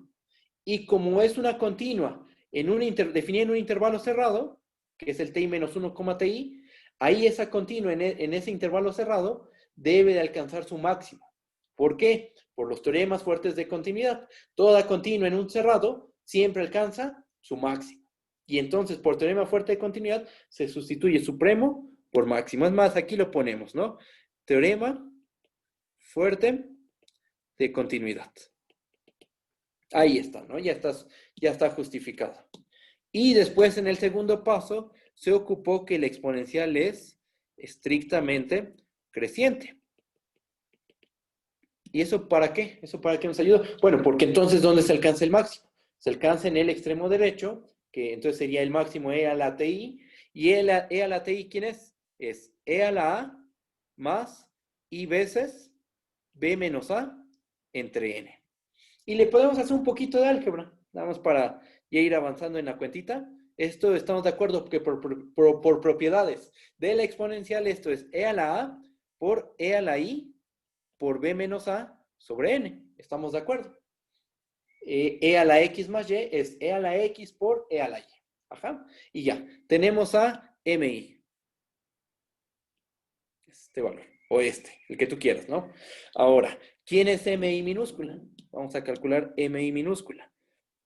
Aquí me estoy equivocando. Ahí está. ¿Quién es la MI chiquita? MIF. Otra vez, por definición, este es el supremo del conjunto de los f de x, tal que x está en ti menos 1, ti. ¿Alguien habló? ¿No? Ah, bueno. Por teorema fuerte de continuidad, esto se puede sustituir por un máximo. Ah, sí. Gracias, ¿Quién está equivocando? Es ínfimo, ¿verdad? Ínfimo, gracias. Y esto es un mínimo. Ahí está. MI chiquita es el ínfimo de los f de x con x moviéndose en ti menos 1, ti. Ese ínfimo, por teoremas fuertes de continuidad, se puede sustituir por un mínimo. Este es el mínimo de los f de x con x en ti menos 1, ti. ¿Ok? Ahora, ¿dónde se alcanza el mínimo? Bueno, como la E es estrictamente creciente, el mínimo se alcanza en el extremo izquierdo. Entonces, ese mínimo, ¿cuánto va a valer? Va a valer e a la ti menos 1. Sustituimos, ¿cuánto es eso? Es e a la a más i menos 1 veces b menos a entre n. Podemos separar esa suma como e a la a por e a la i menos 1 por b menos a sobre n. Si está bien eso, entonces ya tenemos, ¿qué tenemos? Tenemos que mi chiquita es e a la a por e a la i menos 1 multiplicado por b menos a entre n. Todo arriba, es e elevado a la i menos 1 por b menos a entre n. O esto, como lo quieran ver. ¿Va? Ya tenemos los mi grandes, los mi chiquitas. ¿Tenemos la longitud de los intervalos? Sí, porque como es una partición homogénea. Profesor, ¿puede Mande, repetir mande. eso? Que es e a la a por e, o sea, la segunda e es un exponente. Este de aquí. Ajá, sí, la segunda e. Ah, La la que está a la... segunda E. Ajá, sí, Ah, esa. es E a la E multiplicado, aquí es producto, por E elevado a la I menos 1 por B menos A entre N. Estamos ocupando esta propiedad. Mira, voy a bajar tantito. Estamos ocupando que el exponencial tiene esta propiedad. E a la X más Y, donde X más Y están arriba en el exponente, es E a la X multiplicado por E a la Y. Esto es lo que estamos ocupando. ¿Quién jugaría el papel de la X? La A. ¿Quién jugaría el papel de la Y? I menos 1 por B menos A entre N. Aplicamos eso y nos queda esta expresión. ¿Sí está bien? Ah, ok, va. Ahora, ti menos 1. Como la partición es homogénea, es B menos A sobre N. Estamos de acuerdo. ¿Por qué? Pn es homogénea. Va. Ahora, vamos a hacer un cálculo. Vamos a hacer el de la MI mayúscula, ¿no? Porque el de la MI minúscula es análogo. Es muy parecido. Más bien es muy parecido, ¿va? Si alguien me lo quiere mandar por correo, pues me lo manda para checarlo. Y bueno, pero es muy fácil, ¿eh? Es muy fácil la cuentita. Vamos a hacerlo para el MI mayúscula. Bueno, las sumas superiores. Vamos a calcular más bien las sumas superiores y las sumas inferiores se quedan como un ejercicio. Ahí va. Suma superior de F respecto a la partición Pn. Esto por definición, ¿quién es? Es la suma desde i igual a 1 hasta n de mi mayúscula F multiplicado por ti menos ti menos 1. Ajá. Bueno, sustituimos. ¿Esto qué es igual? Esto es igual a la suma desde i igual a 1 hasta n de e a la a más i veces b menos a entre n por b menos a entre n, que es la longitud de los intervalos. ti menos 1 es b menos a entre n, ¿no? Y m y f es toda esta cosa. Hacemos el algebrita que hice aquí arribita. Leyes de los exponentes, bueno, propiedades de los exponentes, ¿no? Que los separamos en dos es elevado a algo, ¿no? Entonces, ¿esto qué es igual? Esto es igual a la suma desde i igual a 1 hasta n de e a la a por e a la i por b menos a sobre n por b menos a entre n. Y fíjense, aquí tenemos tres factores. Uno es e a la a. Le voy a llamar, voy a poner así. Uno es este, otro es este y otro es este de aquí, ¿no? Fíjense que los que están en los extremos, los factores de los extremos, e a la a y b menos a entre n, son constantes. Ajá. Entonces, esas constantes las podemos sacar de la suma. ¿Qué nos termina quedando? Sácalas de la suma, las sacamos. ¿Qué nos va a quedar?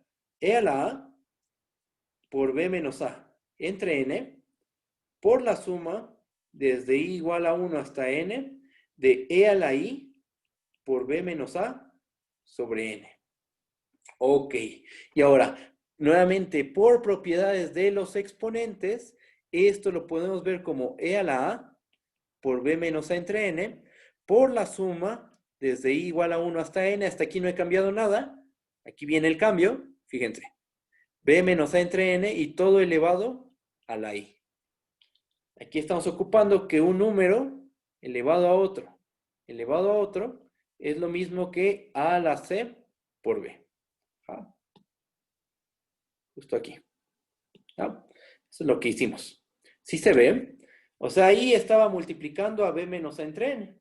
Bueno, según esto, la i la puedo subir y elevar todo a la i, y elevamos todo a la i. O sea, elevamos a e a la b menos a entre n a la i.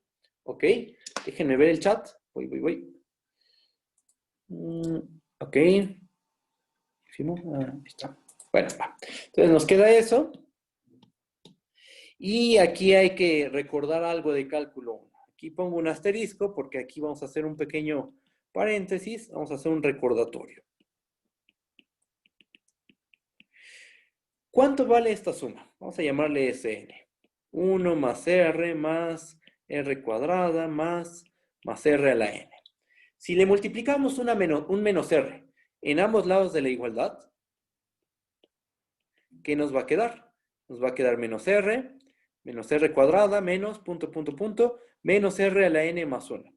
Si estamos de acuerdo, ¿no? Si Sn es esta suma, 1 más r cuadrada más r a la n, y le multiplicamos un menos r, estamos de acuerdo que nos termina quedando menos r cuadrada, menos r a la n más 1. Si hay dudas en eso, me dicen, ¿va? Ahora, hacemos la suma. ¿Qué nos termina quedando? Nos termina quedando que esto es Sn menos RSN, y observa que aquí hay algo bonito, que se terminan cancelando términos. Este r con este menos r se va. Este r cuadrada con este menos r cuadrada se va. Este r a la n se va con un menos r a la n que está acá atrásito. ¿Y qué sobrevive nada más? Sobrevive todo lo que voy a dejar en rojito, ¿no? Este y este. Eso sobrevive únicamente. Y entonces nos queda que esto es 1 menos r a la n más 1. Factorizamos la Sn. Nos queda que Sn por 1 menos r es igual a 1 menos r a la n más 1. Y si suponemos que la r es distinta de 1, entonces, ¿qué nos queda? Nos termina quedando que Sn es igual a 1 menos r a la n más 1 entre 1 menos r. Y uno se pregunta, ¿y eso para qué? Bueno, pues observa, bueno, ahorita lo voy a checar. Esta es una suma geométrica, ¿no? Observa que lo último que obtuvimos, lo que le llamamos asterisco, es una suma de ese estilo. ¿Quién sería la R en nuestro caso? E a la b menos a entre n. Esa sería la R. Está elevado a la, bueno, por cada índice, si es igual a 1, está elevado a la 1, después al cuadrado, después al cubo, a la cuarta, y entonces obtuvimos esta formulita, ¿va? Que la vamos a ocupar a continuación. Déjenme ver el chat rápidamente. Profe, esa suma es una... No, esa no se le llama suma telescópica. Esta es una geométrica. Aquí le pongo. Suma geométrica. Las telescópicas son aquellas donde se van cancelando los términos. Primer término con el que sigue. Segundo con el que sigue. Bueno, de alguna manera se van cancelando. Y terminan sobreviviendo el último término y el primer término. Esas son las telescópicas. Ajá. Esta es una suma geométrica. Un detalle importante. La suma aquí empezó en 1. Que lo podríamos pensar como r elevado a la 0. ¿Estamos de acuerdo que r elevado a la 0 es 1? Y después tienes r elevado a la 1 más r elevado a la 2, etc. En nuestra suma, regresando al cálculo de la suma superior, todo lo tenemos elevado a la i, pero la i empieza en 1. ¿Ok? Entonces nada más hay que hacer aquí un truquito. Observen. Entonces la suma que nosotros necesitamos es esta.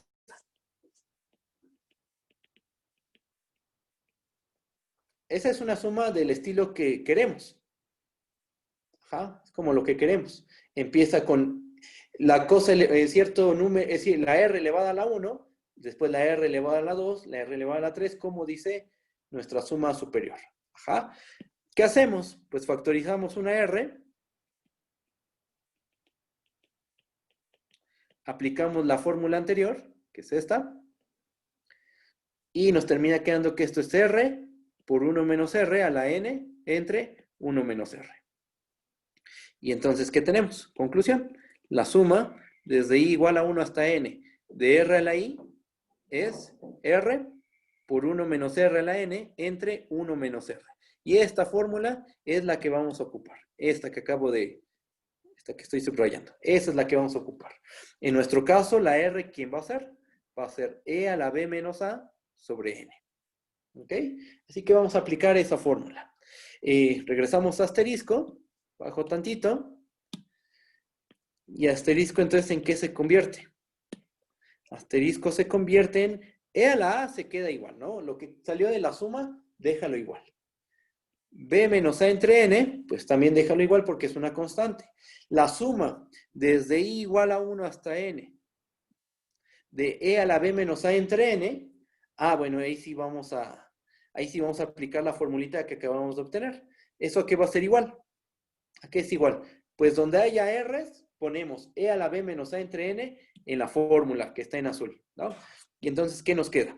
Que esto es E a la B menos A entre N por 1 menos E a la B menos A entre N elevado a la N entre 1 menos E a la B menos A entre N. Si está bien, ¿hay dudas? Tenemos esto. Bajo tantito. Y hacemos lo siguiente. Esto es E a la A por B menos A entre N por E a la B menos A entre N. Y una cosa, aquí. Fíjense en el numerador de este cociente. Tenemos E a la B menos A entre N todo elevado a la N. Según el resultado que mencioné aquí arriba, A elevado a la B elevado a la C es igual a la C por B. Ajá. Entonces vamos a ocupar eso. ¿Para qué? Porque, fíjate, aquí tenemos esta N que eleva a todo esto. Cuando la bajemos, nos va a quedar E a la N por B menos A entre N. Las N se nos cancelan y nos termina quedando lo siguiente. 1 menos E a la B menos A entre 1 menos E a la B menos A sobre N. Si está bien este paso, simplemente cancelamos las N, ¿no? Usando leyes de los exponentes. ¿Qué más le podemos hacer? Pues observa que esto es E a la A por B menos A entre N por E a la B menos A entre N y vamos a factorizar un 1 tanto en el numerador como en el denominador. Factoricemos un 1. ¿Qué nos va a quedar? Nos va a quedar que esto es un menos 1. Factorizamos un menos 1. Un menos 1 no haríamos nada. Factorizamos un menos 1 y nos va a quedar que esto es E a la B menos A menos 1 entre E a la B menos A entre N menos 1.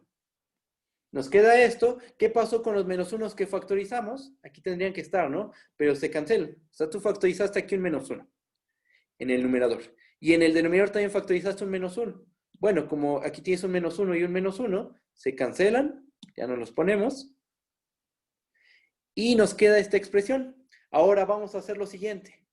Vamos a pasar el numerador, este numerador, E a la B menos A menos 1, vamos a sacarlo. Y entonces nos va a quedar esto, fíjense.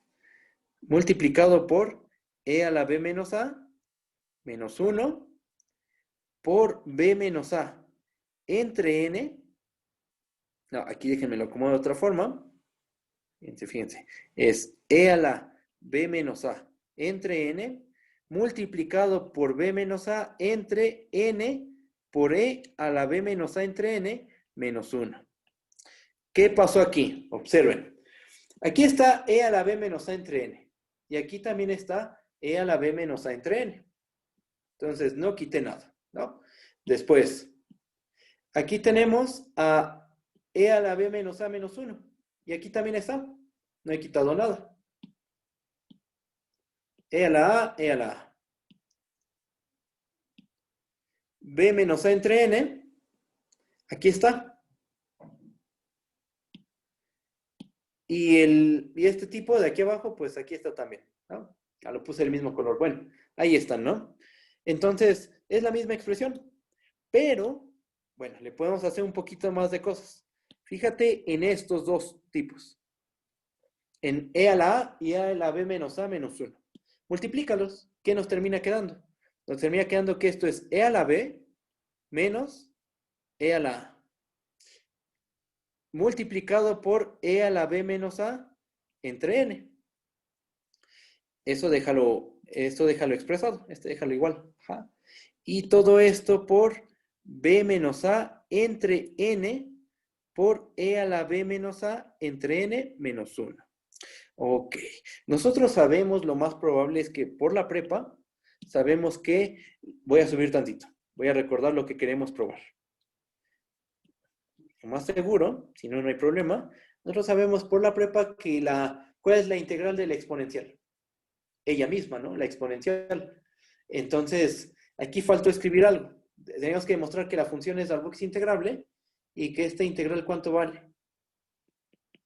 Como es ella misma, esto termina valiendo e a la a menos e a la b menos e a la a. Esto es lo que tenemos que probar, ¿no? Que es Darboux integrable y que su integral es e a la b menos e a la a. Es algo que a lo mejor ya saben por cursos de la prepa, ¿no? Entonces, esto es lo que tenemos que ver. Observen a qué llegamos, qué tenemos. Voy a bajar tantito, bajo más bien todo. Observa que aquí ya aparece e a la b menos e a la a. O sea, ya lo tenemos ahí. ¿Qué pasa cuando n tiende a infinito? O sea, de aquí ya qué podemos decir. Aquí ya tenemos que para cada n número natural, la suma superior de f respecto a la partición Pn es e a la b menos e a la a por e a la b menos a entre n por b menos a entre n multiplicado por e a la b menos a entre n menos 1. Ya tenemos esto. Ya hicimos el cálculo de la suma superior y lo simplificamos. Ahora, pregunta. ¿Qué sucede cuando n tiene infinito? Tomamos el límite. Cuando n tiene infinito a esta suma superior, y esto es el límite, esto es e a la b menos e a la a, por el límite, cuando n tiene infinito, de e a la b menos a entre n, por b menos a entre n, por e a la b menos a entre n menos 1. ¿Ok? ¿Por qué e a la b menos e a la a no lo estoy considerando? Porque es una constante. E a la b menos e a la a es una constante. Las constantes salen de los límites. Y entonces nos queda que cuando tomamos el límite, hay que tomárselo a esto. E a la b menos a entre n, exactamente. Lo que dijo Alejandro es correcto. El segundo factor, que sería este, que estoy marcando con el puntero, e a la b menos a entre n, ese límite es 1. ¿Por qué? Por continuidad, este límite se mete dentro del exponente. ¿Y a dónde tiende b menos a entre n? No lo voy a poner, solo lo voy a comentar. b menos a entre n, cuando n tiende infinito, ¿a dónde se va? Si el denominador se va haciendo muy, muy grande, tu cociente se va haciendo muy chiquito. Y entonces b menos a entre n tiende a 0. Todo este número, toda esta función, tendería a e a la 0. ¿Qué es? E a la 0, ¿cuánto vale? Vale 1. Ahora, un detalle. Falta algo más. El cociente, este cociente b menos a entre n por e a la b menos a entre n, ¿a dónde tiende? Bueno, vamos a escribir algo aquí. Esto es igual a e a la b menos e a la a. Este tiende a 1.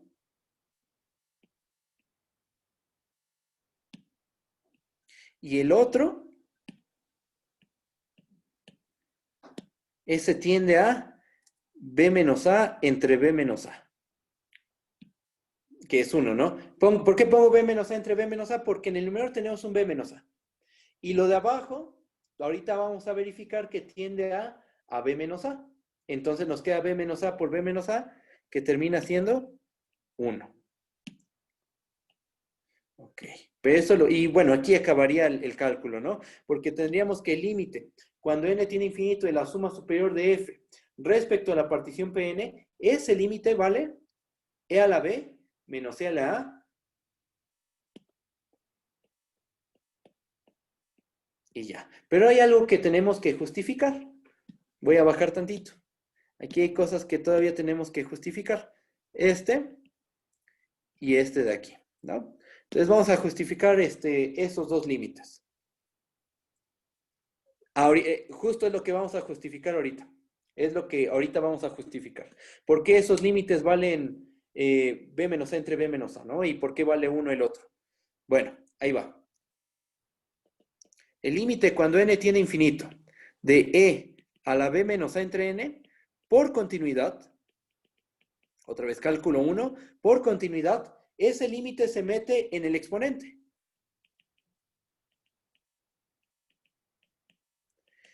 ¿Cuánto vale el límite cuando n tiene infinito de b menos a entre n? El denominador se hace muy grande, el cociente se hace muy chiquito y eso vale 0 y por lo tanto esto vale e a la 0. E a la 0, ¿cuánto vale? 1. Ahí está. Primer límite justificado. Segundo límite. Chequen. El límite cuando n tiene infinito de b menos a entre n por e a la b menos a entre n menos 1, en vez de pensarlo como un límite de sucesiones, vamos a pensarlo como un límite de una función no solo definida en los naturales, sino definida en todo R. El límite cuando x tiene infinito de b menos a entre x por e a la b menos a entre x menos 1. Y aquí vamos a hacer un truquito. Cheque. Bajo tantito. El problema está en el denominador. Porque el numerador pues es una constante. Ese no nos importa mucho. Vamos a preocuparnos por el denominador. Y vamos a hacer el cálculo por separado. Aquí le pongo aquí le pongo que esto vale b menos a entre b menos a y la justificación va a estar aquí abajito. Checa. El límite, cuando x tiende a infinito, de x por e a la b menos a entre x menos 1, aquí vamos a aplicar L'Hopital. Checa. Esta x que está multiplicando, esta, vamos a verla como 1 entre x.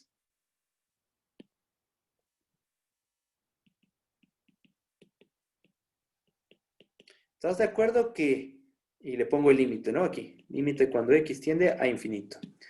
Este producto y este cociente es el mismo. Es el mismito. Así, ¿no? Así es el mismo cociente. Porque aquí haciendo un sandwichazo, haces un sandwichazo de cocientes, obtienes este producto. Ajá. Pero, ¿y eso en qué nos ayuda? Ah, observa esto. ¿A dónde tiende el numerador? Cuando x tiende a infinito. Cuando x tiende a infinito, el numerador ¿a dónde se va? Pues el primer sumando se va, por lo de arriba se va a 1. Entonces nos queda 1 menos 1, se va a 0. ¿Y el denominador a dónde se va? Cuando x tiende a infinito, 1 entre x se va a 0. Entonces el numerador se va a 0, el denominador se va a 0, indeterminación del tipo 0 entre 0, ¿qué procede? L'Hopital. Aplicamos L'Hopital. ¿Y qué tenemos? Que esto es el límite cuando x tiende a infinito derivamos el numerador. ¿Cuánto vale la derivada del numerador? Regla de la cadena, ¿no? Aplicamos regla de la cadena en el numerador. ¿Qué nos queda? Que es e a la b menos a entre x, multiplicado por la derivada de lo de arriba, que sería b menos a entre x al cuadrado. ¿Sí está bien? ¿Esto está bien? Y aplicamos regla de la cadena, ¿no? Derivada de la exponencial, evaluada en b menos a entre x, por la derivada de b menos a entre x, que es menos b menos a entre x cuadrada. Ahora, derivamos el denominador. ¿Cuánto vale la derivada de 1 entre x?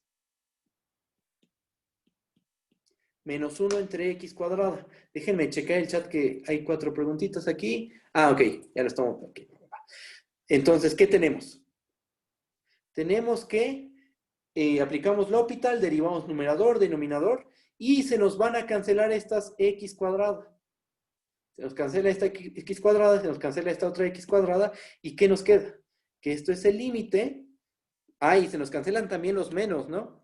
Este menos y este menos también se nos van a cancelar, porque está en el numerador y en el denominador. Se nos cancelan y nos queda el límite cuando x tiende a infinito de e a la b menos a entre x multiplicado por b menos a.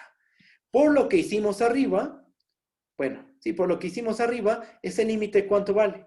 Vale 1, el del primer factor, vale 1. Entonces nos termina quedando que esto es 1 por b menos a, que es simplemente b menos a. Y se acabó. ¿Qué justificamos? Que el denominador, este denominador, su límite es b menos a. Eso es lo que justificamos. Entonces, este cociente, ¿a dónde tiende cuando x se va a infinito? Tiende a, aquí puse a b menos a entre b menos a, que es un 1. Y se acabó. Si está bien, ¿hay dudas? Bueno, si está bien, bueno. Si no me dicen, ¿va? Bueno, ahí está. Bueno. Entonces, ¿qué tenemos? Pues que ya quedó justificado. Que el límite cuando n tiene infinito de la suma superior de f respecto a la partición Pn, ¿vale? E a la b menos e a la a. Ya quedó justificado eso. De manera similar, o sea, haciendo un argumento muy, muy parecido, que esta la chudo, por eso es que no lo hago. O sea, ustedes cuando lo intenten, si es que lo intentan, si es que hacen el cálculo de la suma inferior, van a darse cuenta que es muy, muy parecida a la cuenta. Es mañoso, sí, es un problema mañoso, eso es un hecho, no es facilito, pero haciendo el de la suma inferior, es muy parecido, es muy, muy parecido, ¿va? Y bueno, vamos a ponerle aquí. De manera similar, se prueba que, no le puse análoga porque no es lo mismo tal cual, que el límite cuando n tiene infinito de la suma inferior de f respecto a la partición Pn es e a la b menos e a la a. ¿Y aquí se acaba el problema? No, todavía no se acaba aquí el problema. Porque acuérdense, chequen, de principio, para probar que una función es Darboux integrable, ¿uno qué tiene que hacer? Tiene que ver que el supremo del conjunto de las sumas inferiores es igual al ínfimo del conjunto de las sumas superiores. Ajá. Y ahorita lo único que hemos visto es que cuando tomamos el límite, por chiripa, como si lo quieres ver de esa manera, se van al mismo valor. Eso es lo único que hemos visto hasta ahorita. Aquí está, ¿no? El que hicimos ahorita, el que hicimos a patita fue ¿no? Lo estoy escribiendo aquí. Suma superior de f respecto a la partición Pn es e a la b menos e a la a. Sí lo hicimos. Se quedó como un ejercicio. Hemos visto esto nada más. Pero ¿por qué esto demuestra que la función es Darboux integrable? Ah, aquí va el argumento. Y este argumento lo hacemos en 5 minutitos. Es un hecho. ¿Va? Ahí va. Chequen. Déjenme ver el chat. Ok. Entonces, ahí va el argumento de por qué estos límites justifican demuestran que la función es Darboux integrable. Chequen. Para cada n número natural, estamos de acuerdo que la suma inferior de f respecto a la partición Pn es menor o igual al supremo del conjunto de todas las sumas inferiores.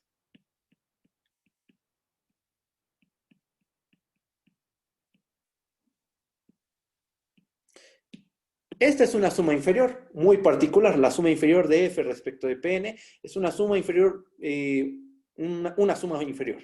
No tiene por qué ser el supremo. ¿Estamos de acuerdo? Entonces, tenemos un menor o igual. También sabemos que el supremo es menor o igual al ínfimo del conjunto de todas las sumas superiores de f respecto a una partición P, donde P es cualquier partición de el A, B. ¿Ok? ¿Y qué más? Pues ese es un ínfimo.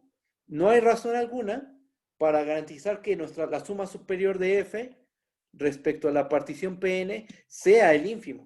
O sea, lo más que podemos decir es que la suma superior de f respecto a la partición Pn es mayor o igual al ínfimo del conjunto de todas las sumas superiores. ¿Ok? Porque el ínfimo es una cota inferior. Entonces, la cota inferior queda por debajo de todos los elementos del conjunto. La suma superior de f respecto de Pn es un elemento del conjunto. ¿Ok? Pero aquí hay un detalle. Fíjense. ¿A dónde tiende esta suma inferior? esta tiende a E a la B menos E a la A. Y esta, ¿dónde tiende? La suma superior. También tiende a E a la B menos E a la A. Entonces, por sándwich, lo que queda en medio también debe de converger a E a la B menos E a la A. Entonces, por teorema del sándwich,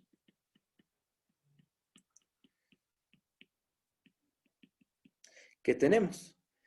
Que al tomar límite, el límite cuando n tiene infinito de la suma inferior de f respecto a la partición Pn, este límite que es e a la b menos e a la a, debe de ser igual, no, perdón, esto no es lo que queremos decir, eso ya lo sabemos. Por teorema del sándwich, ocurre que el supremo del conjunto de las sumas inferiores de f respecto a p, donde p es cualquier partición del a, b, es igual al ínfimo del conjunto de todas las sumas superiores de f respecto a la partición p, donde p es cualquier partición en el a, b, y ese valor común, ¿a qué es igual? Este valor común, ¿quién es? Es e a la b menos e a la a. Consecuencia del teorema del sándwich, porque por abajo estás acotando por e a la b menos e a la a. Y por arriba estás acotando por e a la b menos e a la a. Aplicas teorema del sándwich, lo que queda en medio debe de valer lo mismo que el límite. O sea, este supremo y este ínfimo tienen que valer e a la b menos e a la a. ¿Qué se concluye? Ahora sí ya podemos concluir. Por lo tanto, f es Darboux integrable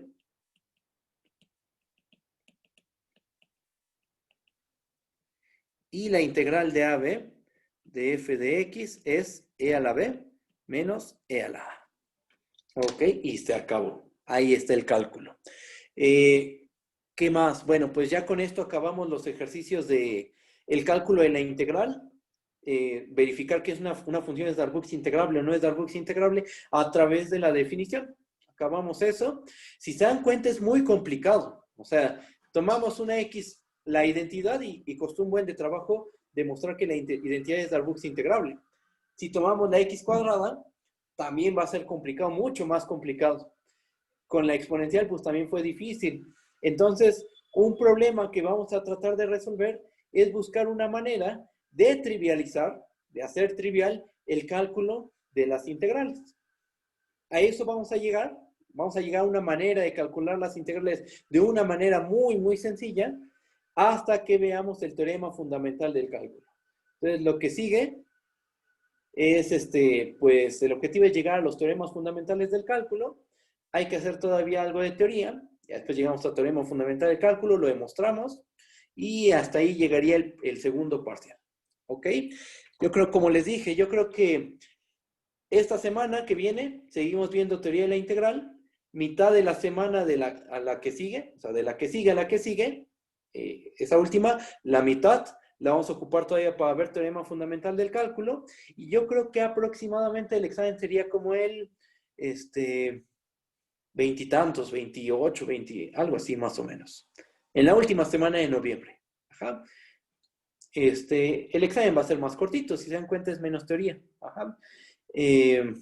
Saldría el examen, y recuerden, el examen va a durar de 8 a 12.